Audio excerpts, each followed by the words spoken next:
In fact, Michelle, it's actually a big part of the infrastructure drive that's being spoken about across this summit as well, and including some of the other summits that are happening on the sidelines, including the one that's right behind me, Finance in Common. Really just speaking about just what it is that Africa, as well then as the G20 partners and the global growth structures, looking at when it comes to infrastructure development then, particularly for the global south. So how exactly do we get that right? How do we mobilize more or better funding, that is then, for a lot of these nations that will need elements like the sewerage, as well as water pipe issues, electricity, etc., road infrastructure, all of that needing to be developed, because ultimately if you get that right, it then impacts growth, right, Michelle? And I think that's exactly what continues to then be said.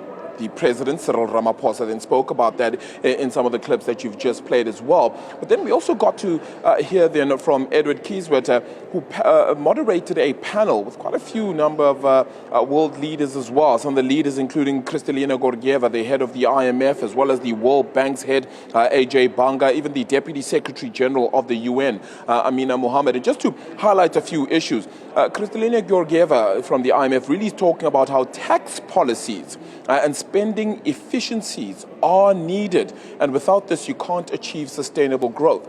So ultimately speaking around how taxes in themselves being a lot better administered, using the likes of technology as well as a key proponent to all of that, could actually help the entire spending of a particular nation, ultimately aiding and developing its growth. And also, these multilateral finance institutions then need to reconsider their debt structure and how exactly they lay debt for global countries. The IMF continues to lay out debt to African countries and all those countries in need, of course. But the key question mark here is having to repay that at the kind of interest rates that are often laid out can be quite perturbing and very difficult. Let's remember the number of countries that needed to actually gain funding during COVID-19 in order to be able to buy protective equipment then as well, and PPE, just for COVID-19, instead of getting some sort of assistance.